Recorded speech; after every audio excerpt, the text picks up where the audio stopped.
Hey, readers and writers, I'm Adrian Buskey, and this is Fictitious, a show about the storytelling craft of science fiction and fantasy. In this episode, I'm joined by Josh Malerman, author of Goblin. This uniquely designed supernatural horror novel weaves 6 separate novellas together, each tale examining curious characters and disturbing circumstances in the isolated town of Goblin. In a city built on cursed land, the dead are buried standing up, great owls occupy the dangerous north woods, and the police shuffle unnervingly through the constant deluge of rain. Here in Goblin, a historian builds his life around fear of being scared to death. A troubling confession from a childhood friend leaves a man fearful and compromised. A little girl endeavors to solve an impossible maze created by a grieving husband after the death of his wife. These stories and more explore the secrets and bizarre history of a town unlike any other, where nighttime is always near and your darkest desires and fears await. Goblin is available now from Rey Books. And Josh, welcome to Fictitious. Hey, I'm excited to be here, excited to talk Goblin, excited to meet you. I think it's interesting because that this novel has arrived right now because I think most people, if they hear your name, they're going to associate you with Bird Box, and being as that successful novel, very very successful Netflix adaptation.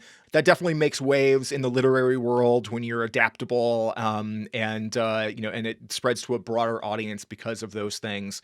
Goblin, I think, is interesting because this was a book that was first put together, and again, like I said, it's 6 novellas. There's a bookended story wrapped around it, but it was originally released in sort of a limited edition a few years ago. Can you kind of tell me like how that originally came about, how that worked, that limited edition, and then what was that path to publication to finally getting a wide release now?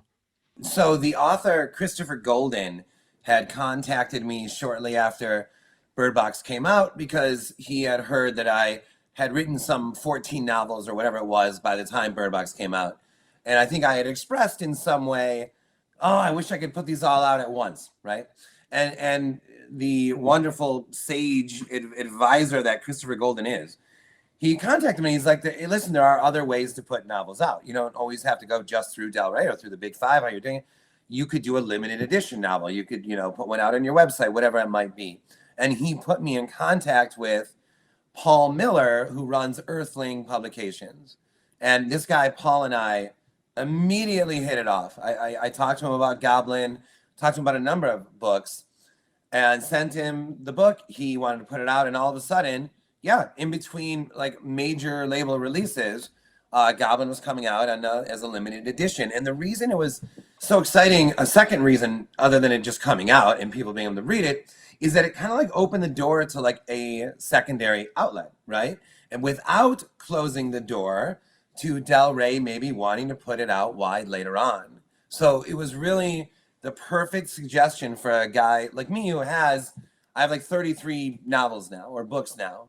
I'm constantly writing new ones each year. So how do you get caught up? Even if I put out 2 a year, I'm not going to get caught up because that's something I'm writing. So to locate these other ways of doing it is a godsend for me. I'm doing another, this hasn't been announced yet, but later in this year, another limited release with Paul through Earthling.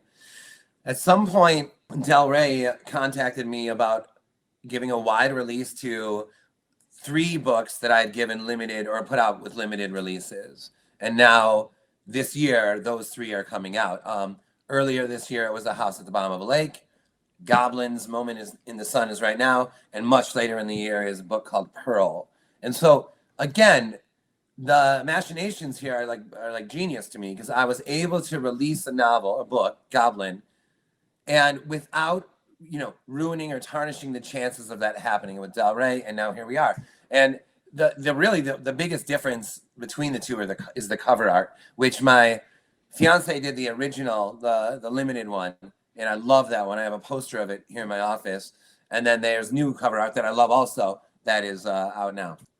So I think it's really interesting thinking about in an era where when everything gets released broadly, there's ebooks everywhere and physical copies are usually pretty easy to find if it's been put out by one of the the big five or their imprints.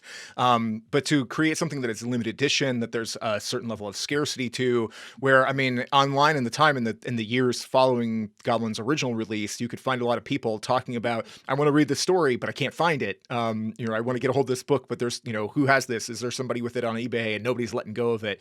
Now it'll finally reach a broader audience and be more widely available, which I think is pretty cool. I do want to dig into in a little bit. You talking about having like 33 books and stories and stuff out there, and particularly your background as far as being a touring musician and stuff, and how you were writing a lot of that stuff, because I think that's going to be a very different context for maybe the vast majority of people on the show. But as a musician myself, I appreciate kind of that blending of creativity and then fitting in the work wherever you can. Before we get to that, I want to talk more about Goblin as a concept and as this collection of stories. A lot of people that I saw when they would describe it would say that it was kind of like, thinking about like a Castle Rock, the sort of that encompassing setting of Stephen King, and they made some other comparisons. To me, though, reading this, the first thing that came to mind, this may seem like an unusual comparison, but I thought of Dandelion Wine. I thought of Bradbury's Dandelion Wine and thinking about how that was a collection, it was a novel that was constructed from short stories, things that are connected but also separate in a lot of ways. Now, that's a sentimental novel built around one boy's magical summer. This is like one town's dreadful night. But I was like, if Richard Matheson had written Dandelion Wine, I was like, maybe that would have been Goblin.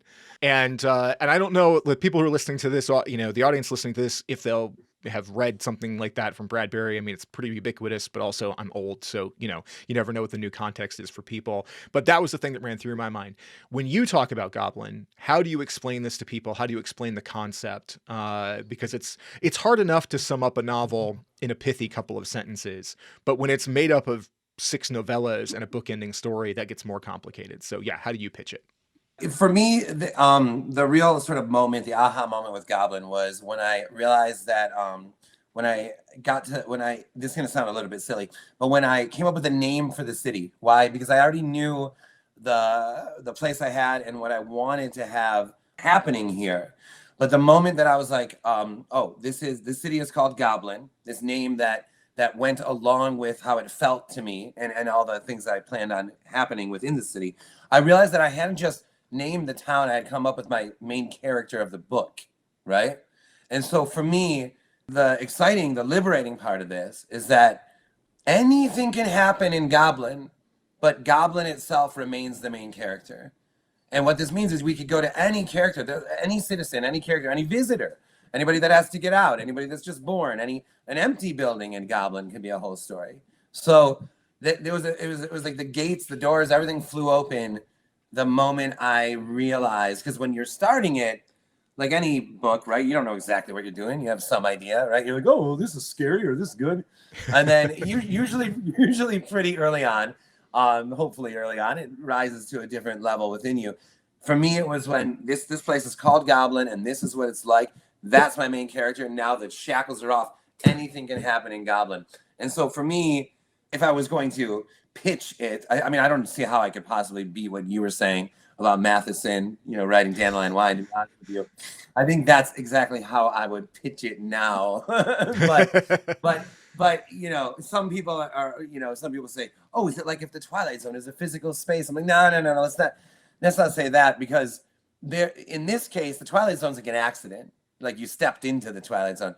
Goblin, there's almost like a Stockholm syndrome where the Gobliners, their relationship with the city is like, they're like mentally ruined by it and definitely peaked by it, but they don't want to go anywhere else either necessarily. And certainly not like Walter Camp, who's maybe the most devastated by the city. He doesn't want to move anywhere else.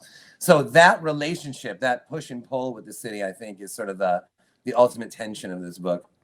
There is something thematically that I always enjoy about small town drama, I'm from a small town, and so I'm very aware of the fact that there is a unique tension in a small town atmosphere of exactly the thing you're just talking about. There are secrets, there are lies, there are tragedies, and there is a general malaise that can sit over a place, and yet the people don't want to escape.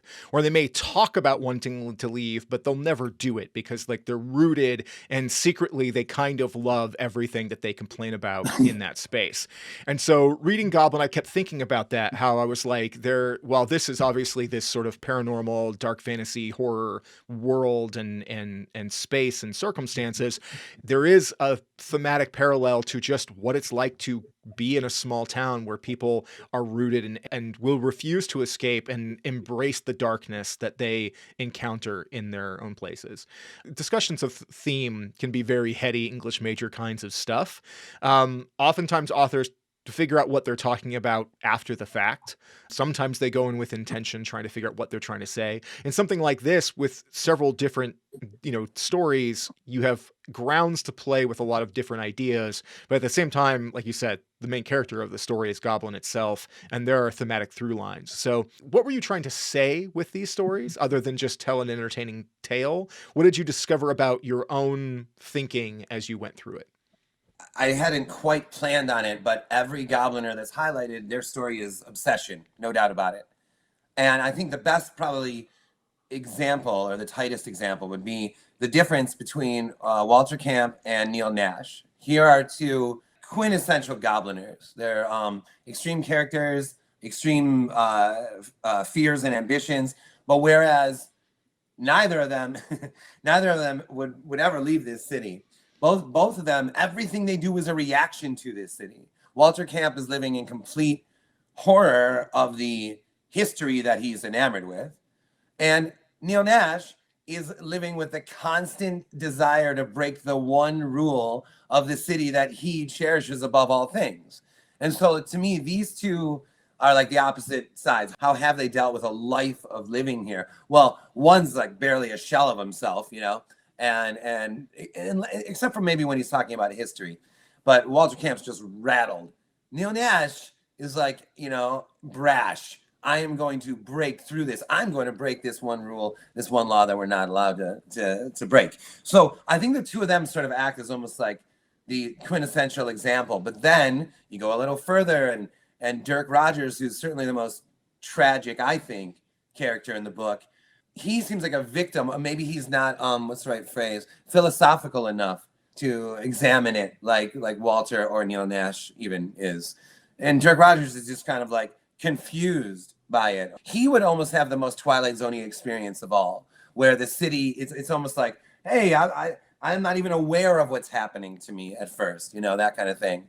And then, but in terms of obsession, I'm not sure anybody's obsession is greater than Wayne Sherman's in building Goblin's biggest tourist attraction, the hedges. So at some point, I was very aware that each of these characters are like some variety of obsession.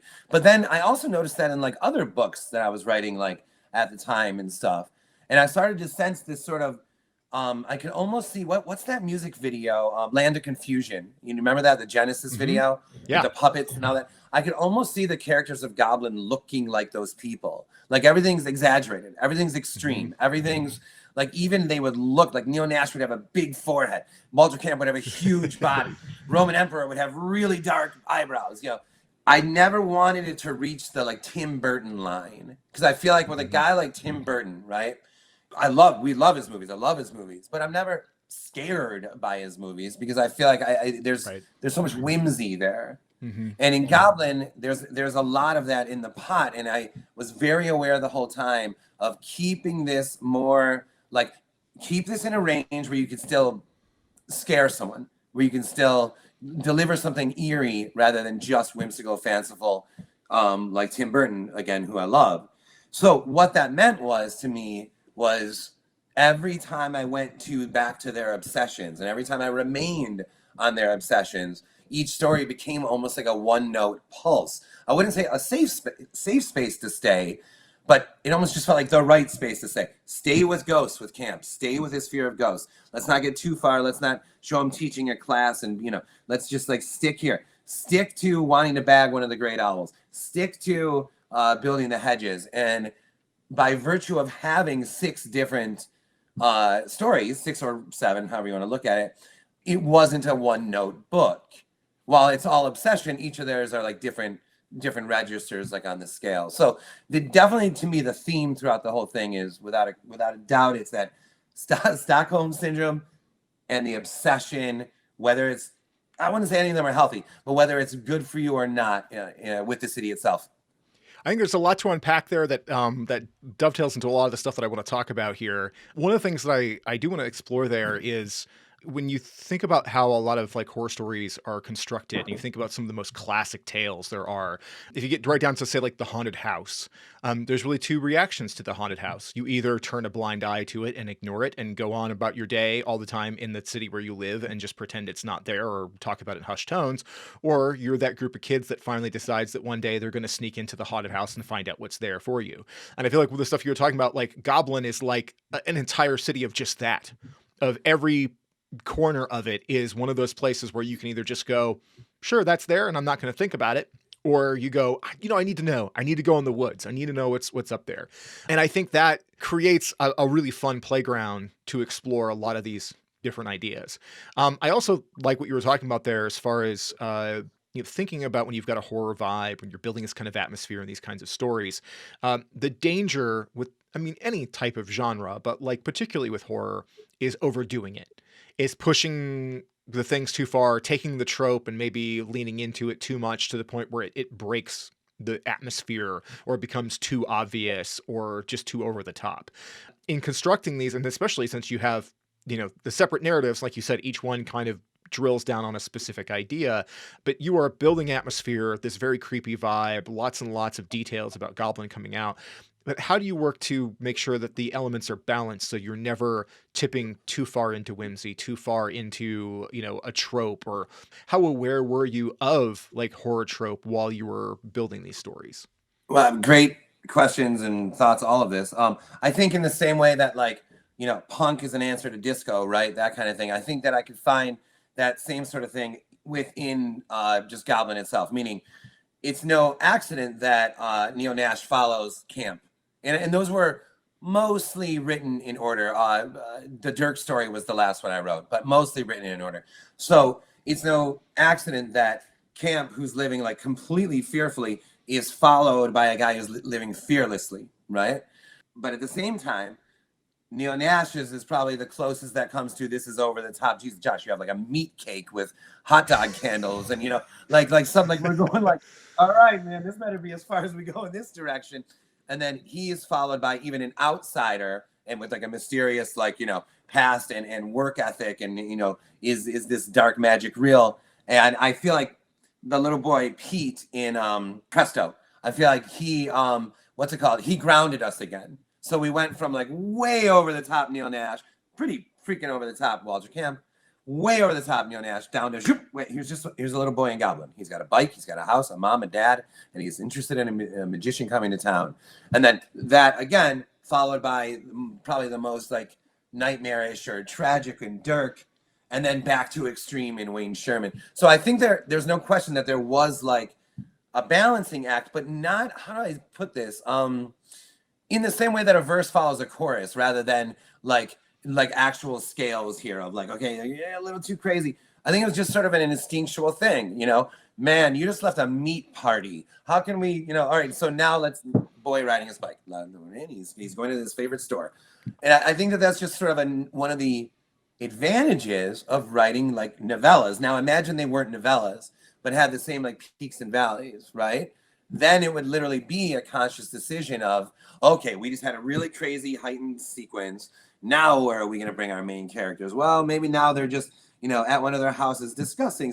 So the beauty of this structure is that you don't have to, the reaction to the story before it doesn't have to continue their narrative. Neil Nash is done, but the mood is up here now. Okay, well, now we enter a new character that can change that whole mood for us and balance it out that way. So I think that to maybe like a non-writer or someone that's never done this, it may sound like more of a task than it is to juggle and to interconnect and to maintain a thread through 6 novellas. But what I'm arguing, what I discovered is that it was easier because you could leave the moments behind without having to explain them, without having to extend them, without having to make sense of it all in a totally linear way.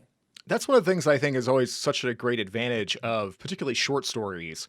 The story has to work on its own merits, but you don't necessarily need the logic of it to hold long term. You can leave the mystery intact. Thinking about the interconnected part of it and how you were writing this, I mean, you said that you were wrote it mostly linear with the exception of one of the stories and not bouncing back and forth. So were you kind of creating a roadmap for yourself as you went along as far as like saying, okay, I know that in this story, I wanted to make reference to something else, or that there will be Easter eggs essentially for the person who's paying attention, where they're like, oh, this is happening at the same time, that kind of thing. Or was that something you had to go back in and add into later drafts as you were editing the novellas? Well, man, I wanted to answer this question in certain ways, but I can't because then I give things away, which it always seems silly to me. It's like, we're not talking about Fort Knox here, just give it away, But I'm not going to. But a little of both to answer that, where most of it was happening as it went, and I wouldn't say planned out, but happening as it went. And then at the end during the rewrite being like, oh, wait a minute, dude, you could have the 2 guys outside the Milky Way discover this in the bushes, and like this kind of thing. I didn't realize till after, and like you said, authors often realize after what they've been up to. Ignoring the bookends for a minute, the opening novella is literally an introduction. Like he moves to Goblin and he's introduced, and it's like, over there's the landmark, and over there's the landmark, and Richard and Charles walking through the city, and it's like, oh, here's the adult movie theater, and here's the Woodruff Hotel, and here's this, and so you as a reader are like, oh, look, and then in the second story, when Walter Camp is having a complete nervous breakdown, and Mrs. Doris knows what calms him down is to talk history, he then tells us the whole history of the town. Meanwhile, we're still getting Richard and Charles. We still got Richard and Charles' story, and we still get Walter's story. The next story over, now we know the city now. We know how it came about, but now we get why the owls are off limits. Because Neil Nash, his hero, Trachtenbreut, we get his story. So it almost like leads up to the first story in the book that isn't a welcome or a history lesson is Presto. And if you think about it, the 2 main characters, Pete and Roman, are both either newer than Neil Nash, Pete's a kid, or a visitor. Roman is visiting, coming to Goblin. So it was almost like Presto was like the world had been built for me at that point. It was like, okay, I got it. Now I know Goblin. I know it inside out. I know the streets. I know the North Woods. I know the parish park. I know the cemetery. I know everything about this now. And now, because of that introduction with Richard and Charles are meeting the city, and you read about the cemetery, and you read about Goblin games, and you read about Parish Park, then you start to use those. So when Roman comes to town, he drives by Parish Park, and he goes to the diner. He visits the cemetery for reasons you know why he visits. It starts to build on itself, but I think that you need to be open to that stuff, meaning... like, I'm imagining it might sound like a giant task to a writer. Like, hey, build this whole city, and you're like, oh God, or like, well, what, man? I just want to tell a ghost story. No. You're like, it's not. As long as you're open to like the thread, you don't have to answer everything at first. Just say, there's the Woodruff. Later on, you explain that the hotel has been here forever, and everyone gets married at the Woodruff, whatever it is. And so I think that there's it's kind of a combination of, as you said, afterwards when it's done during the rewrite being like, oh, you should mention this, what happens later, why not? But, not so much in like a wink, tongue-in-cheek way, but in a world-building way. And I think that as long as you're open to that stuff, it sort of naturally happens. One thing I wanted to say that you brought up about how it's difficult to maintain that mood 300 pages into a novel, is that if I really think about like the scariest story I've ever heard, it's like literally like a dude's like two sentence ghost story. So let's imagine I'm at like a house party and I go out on the front porch and I'm like smoking a joint or having a beer or something. And then some stranger, he's like, oh, you write horror? And I'm like, yeah. And then he's like, dude, one time I saw my dead aunt peer around the furnace in the basement and she like winked at me. And I'm like, what? And then he like, oh, I'm gotta go back in, man. And he leaves. And he leaves. It's like one sentence where I'm like, wait, is dead ant in the wing, like peered around the furnace in the basement? Like that'll give me more of a chill than almost any short story or book I'm going to read. So then you start to say to yourself, I'm leading somewhere. You start to say to yourself, does horror work better the smaller it is? Like just this like an impression, like something out of the corner of the eye, or a one sentence story. So then you start thinking, well, the short story must be the best place for horror then. And we both know that it's a fantastic place for horror. But we also want character. We want to be immersed. We want to live in this world a bit. And so, but the problem with the novel, as you said, it's like, dude, even the greats, the best of all time, there's dips, there's valleys. It's like you lose the mood. Maybe it's funny. Maybe this sequence is lame. Maybe the ending sucks, whatever it might be. Even books we love. So then you start eyeing the novella, and the novella country seems to be room for, you get to live in this world. You get to live with this character, like really experience them. And maybe if you do it right, you can maintain that mood throughout the course of 120 pages. And so the novella, I think, because, and obviously everyone knows Stephen King's really like mastered that shit. A great appeal about the novella. Now, if you start to think though, okay, now I maybe by way of novellas, I've Trojan horsed a method of maintaining a mood for the duration of an entire 500, 600 page book, if it's a collection of novellas. So I just wanted to bring that up because it is something you mentioned that idea, and it is something that crosses my mind because sometimes Bird Box is like a shorter novel, 68,000 words, and I believe that I pulled it off in that one. That there wasn't a joke in that book. I mean, that book is cold, and I love it for that. Goblin is not a cold book, and it's just a different experience, whatever. But sometimes it does feel when you start writing a horror novel, or a scary book, however you want to put it. Sometimes it does feel like a bit of like, okay, how long are you going to be able to maintain this before that initial, as you say, the premise or the setup or that initial vibe until that breaks? And when it does, do you say to yourself, it's a novel, dude, or do you go back and try to keep it up for longer?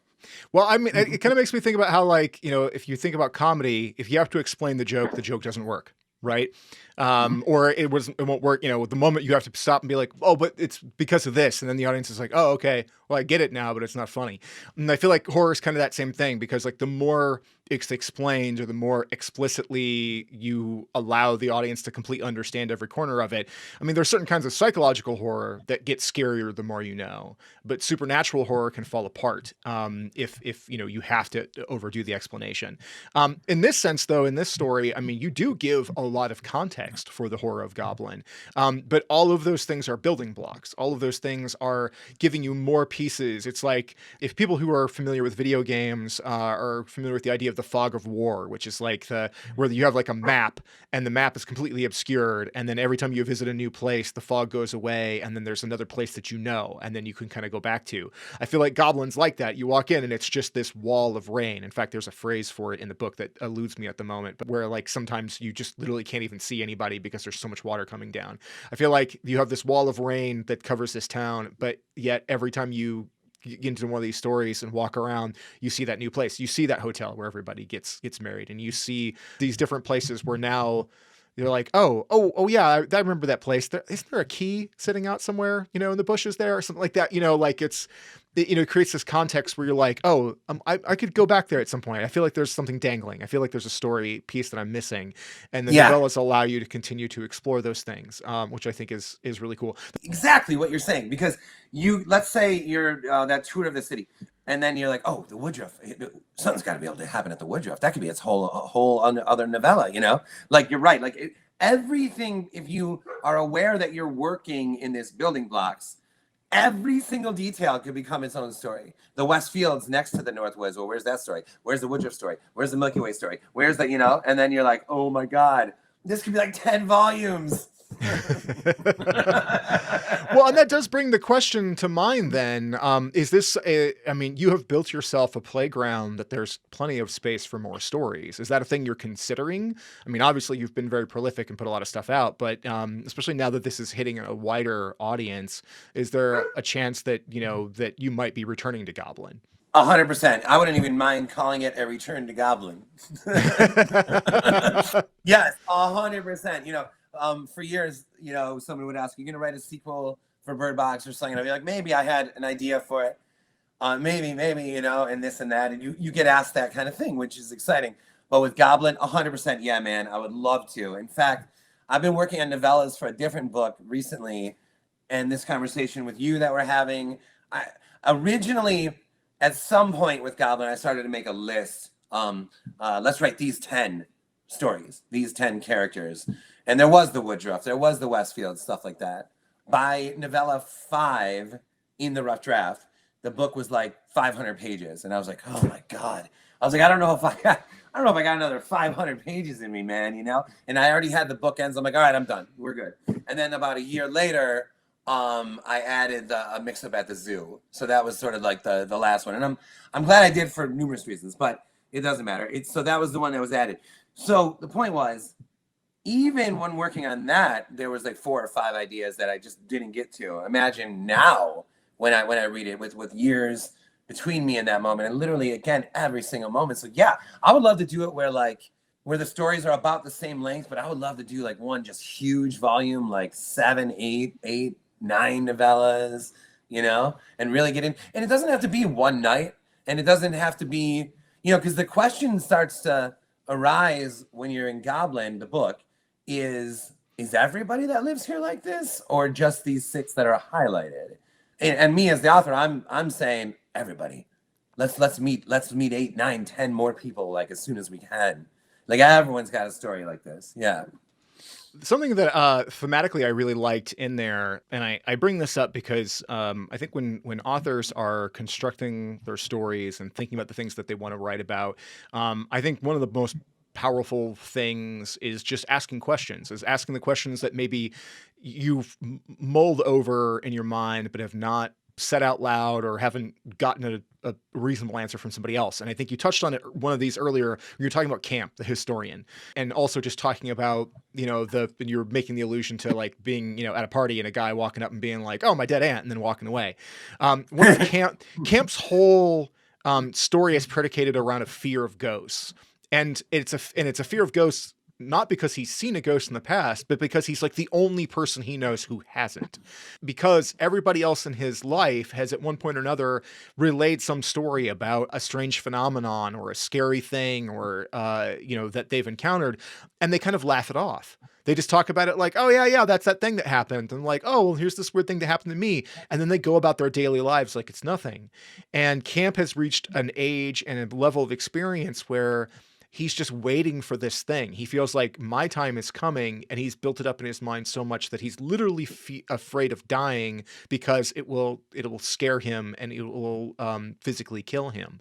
I liked that as a jumping off point for a story because, I think that, in everyday life, lots of people have, I have a number of them myself, and I relay them and people will be like, "Oh my God, how do you even live with that thing that happened?" I'm like, "I don't know. The next day you just keep going." It's, you're just like, "Well, that happened one time and I'm still here. So cool. We keep going." That's the kind of thing that I think is really interesting from a story standpoint because it gives you a really neat question at the core of a character. And I think that all these characters have a thing like that. In a Man in Slices, you have a character who faces the question of having a friend that he knows he should not be devoted to, and that everybody else perceives as problematic, possibly dangerous, and at least just somebody to avoid. But he's that person's one friend and he can't give them up. And the ramifications of that, of learning an awful secret, of being called back into that person's life. And those are the kinds of things I think are exceptionally human elements in the middle of big supernatural drama, which is why they work, because we can connect. The big scary things may be outside of what the average person has experienced, but the emotional core of it is what we all know and have been through, and that's what makes them resonate and makes them work. I think the things that you've gotten there in this collection hit a lot of those points, and you get to do a lot of them because of the format. I also often say on this show that I think one of the sexiest words in the English language is novella, because a lot of books cross my desk for the show, and I can't keep up with all the reading, so shorter things work well for me.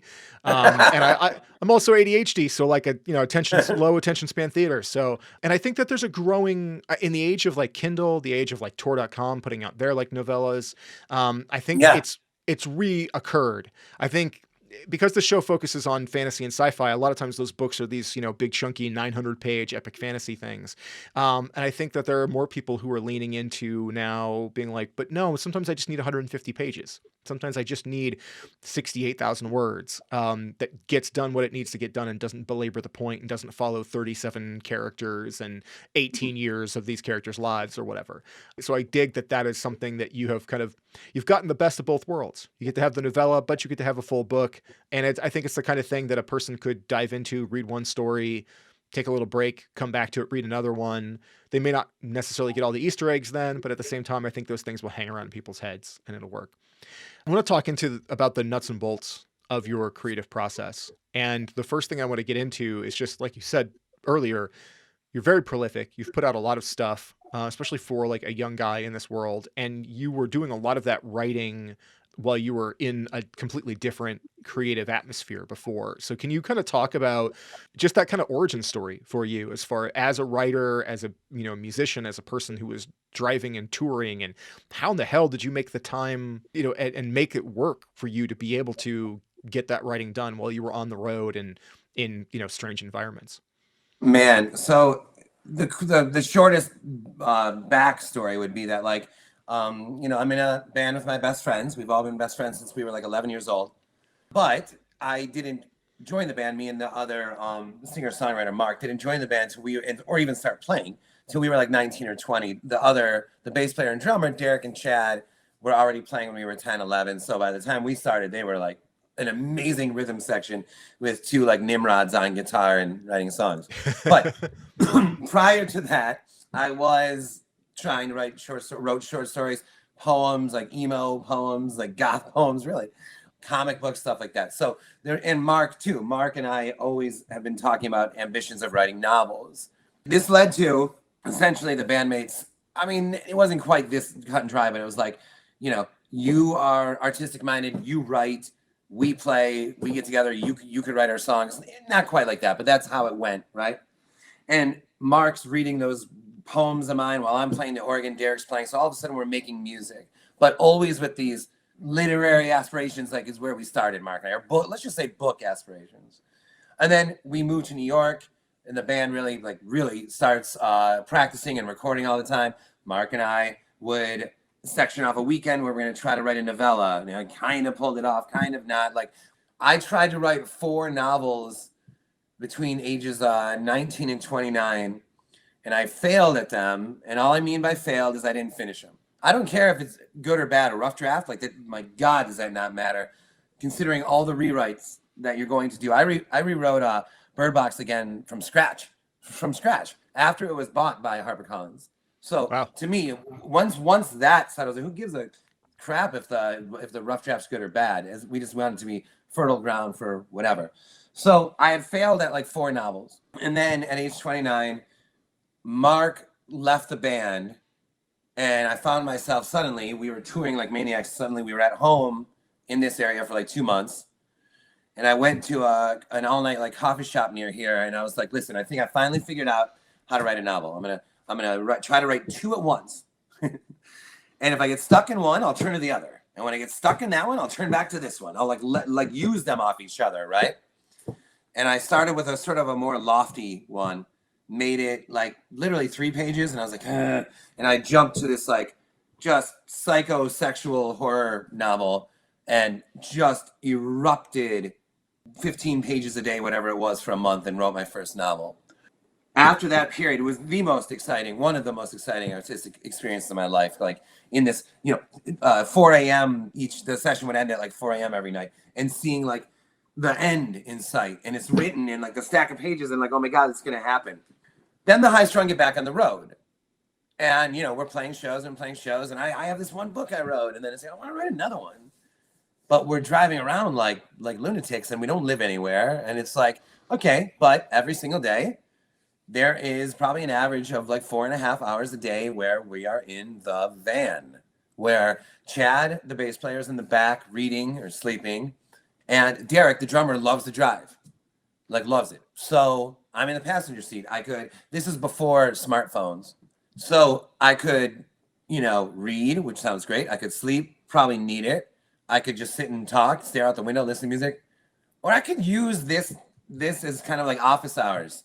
This driving from Salt Lake City to Denver, I could use this moment to write a couple thousand words. Okay, well, when you're on the road for months and years, that shit adds up fast.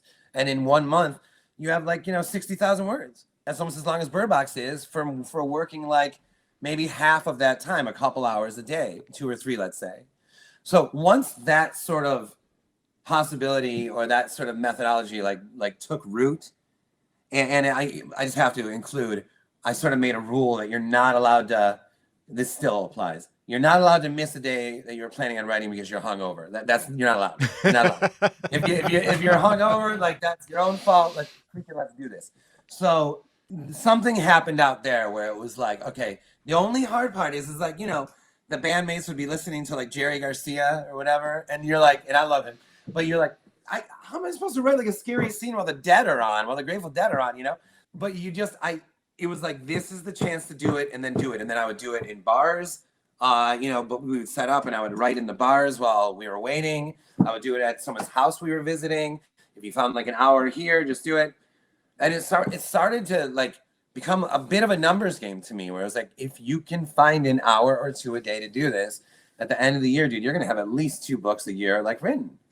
And so somewhere out there is where that like coalesced into like this is how it's done for me. I'm always interested in the way creativity goes in a lot of different directions for some people, because there are some writers who they write. And that is what they do. They just write. But there's a lot of other ones who are also musicians or also artists, or, they do other some sort of creative endeavor because they're built in, or they're actors sometimes, things like that. I think that sometimes just that creative fabric of who they are informs all those different things. For you, I'm curious, how does music, both as an outlet, as a job, as an experience, how does that feed back into your writing process? Do you feel like there's a crossover between the two where they inform each other? Yeah, definitely. At first, if there was a smaller idea, it became a song. Smaller story, let's say, idea, it became a song. And if there's a bigger idea, it became a novel. When Bird Box came out, I hadn't written, not since high school, I guess, I hadn't written a short story. I didn't have one short story to submit anywhere or anything by the time Bird Box came out.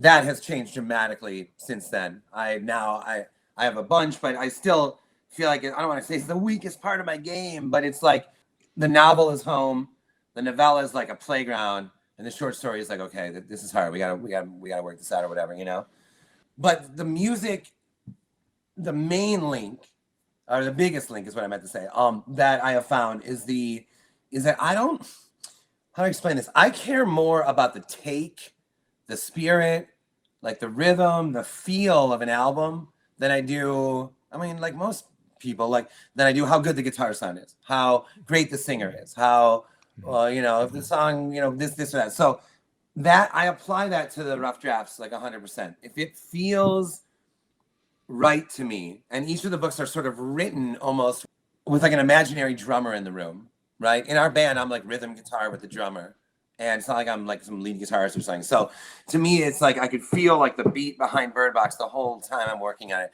I can feel the beat behind Goblin. I can feel it. And so I think that to me, it's more important that this take, meaning this rough draft or this book even, this take has like spirit and vivacity. It's got life to it. It's like, we want this like leap off the page. We want people to move to it. And that to me is like the biggest link. I live again in Michigan, right by Detroit. And I went to the Motown Museum once, and there was the guide was saying that Berry Gordy knew if a song was like a mix was done, because they were mixing late into the night. He said like he knew they were done if the janitors were tapping their toes, right? He's like, okay, we got it? Well, everyone else in here is like, move into this. We're done. Like, should the drums be a little bit quieter? Yeah, probably should. The vocals be a little, look, they're dancing. We're done. And I feel the same way about writing. Could every single sentence in Bird Box be more well-written? Could be better? Yeah, of course. Every single one of them in all these books, right?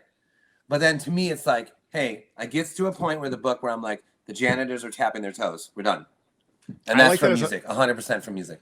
I really like that metaphor. I always think it's interesting to discover work from people who are also musicians or very musically inclined, because that sense of rhythm does become apparent after a while, where you can kind of get that feel like there's almost an underlying beat. And I think once you discover it, Yeah. once you find the rhythm, then you're in. Then you know the vibe and you know what's going on and you carry through. I feel like sometimes when I get a book and I can't get into it, it's partially because I can't find that rhythm.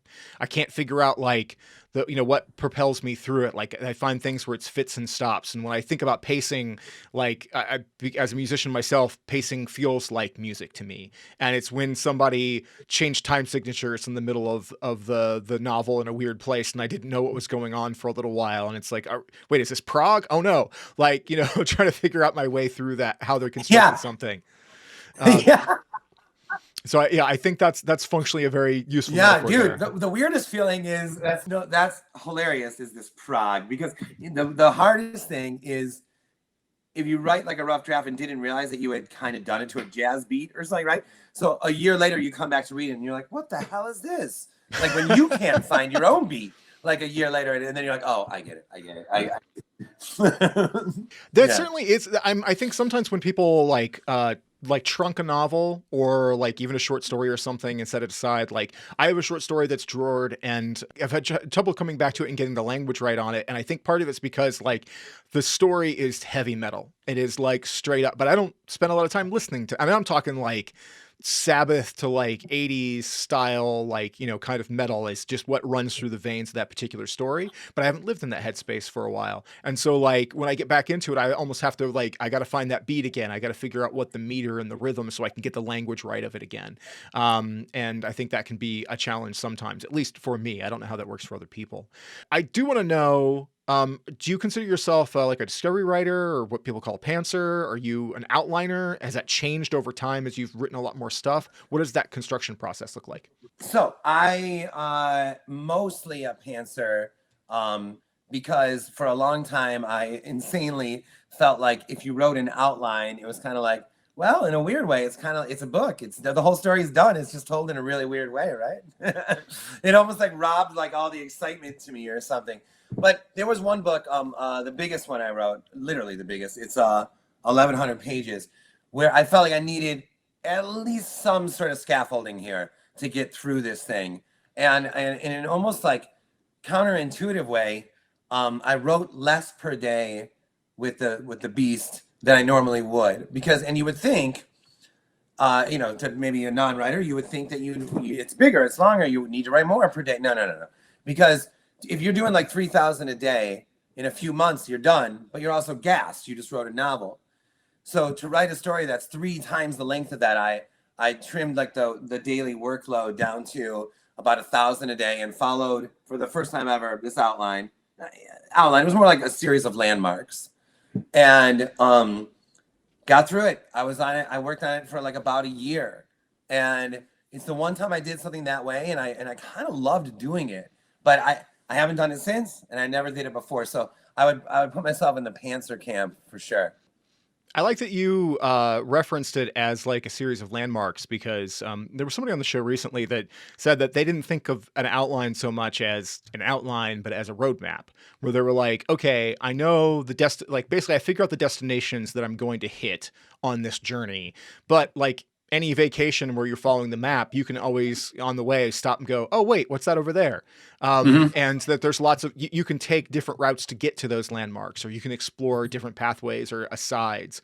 And I think that's a really valuable way, especially if you do need that thrill of discovery. Because I mean, and even if you fully outline it, there's still plenty of things to discover, but I think just changing your perspective on it can be really helpful.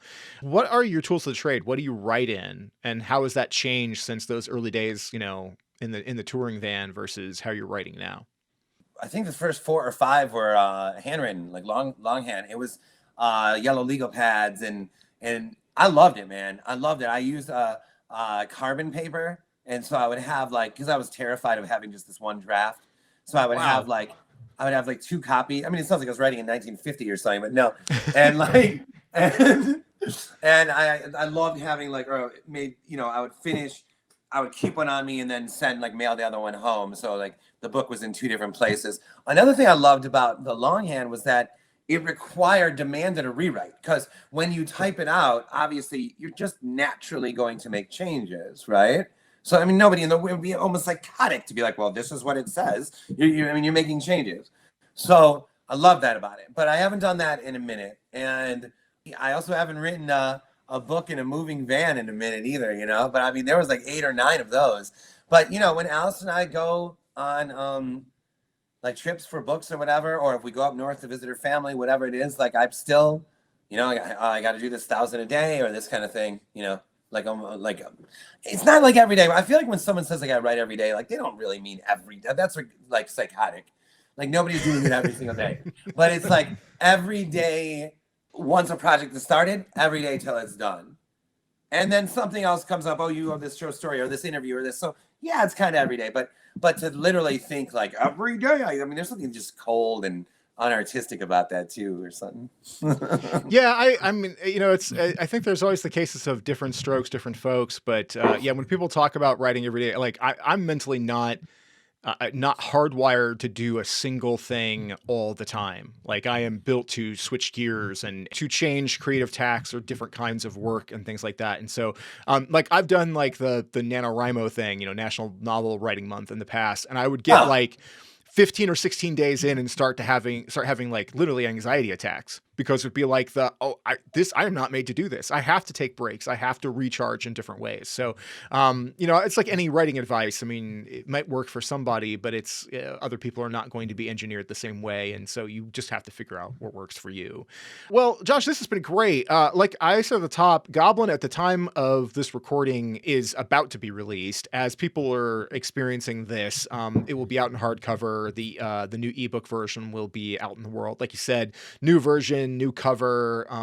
If they can hunt down the fancy limited edition ones from 2017, well, good luck on that particular fetch quest. They're out there as well. But for people who dig things like classic horror, that like new twists in the dark fantasy genre, that like to see storytelling done in a very different kind of way, these interwoven narratives in this structure, I think they're going to find a lot to chew on here, plus just a really interesting exploration of the human condition through a lot of different POVs.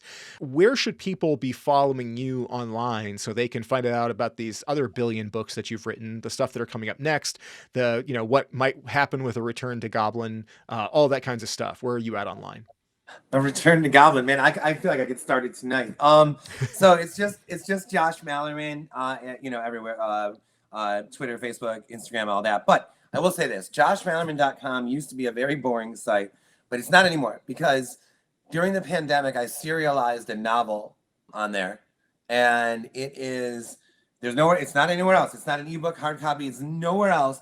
It's literally just sitting there. There's no reviews there. There's no stars there. There's no views there, like number of views there. It's just a full serialized novel. It's like 75K or something, just sitting there. And an amazing musician, Chris Campbell, did a soundtrack for it. So you can read chapter by chapter on joshmalerman.com. It's called Carpenter's Farm, and the soundtrack alone is, believe me, it's freaking worth it. It's the kind of thing that you can absolutely write to. So the website has actually become more of a fun place, because one of those 33 books is on there, and that's it. That's the extent of that for me. Yeah. Well, that's really cool. I think, serialized fiction is going to be a bigger topic of conversation here, I think, in the writing world soon too. Amazon is releasing its own serialized fiction platform. There's things like Radish and Wattpad and whatever have leaned into those things as well. And, having your own site and being able to explore it there, and giving, whether they are new readers or people who enjoy your stuff, having another reason to go and engage with your work in a slightly different format, I think is very, very cool. So hopefully people will go check out all that stuff. I'll have links to all those things in the show notes, so people can explore that. And Josh, thank you for joining me on Fictitious. Yeah, I just want to say you're really amazing at what you do. This was really awesome. Great questions, and just I feel like if you and I had met at a restaurant or a bar, we would have had the same conversation. And thank you for having me. I'm like insanely grateful to be talking about books and these books, and so thank you.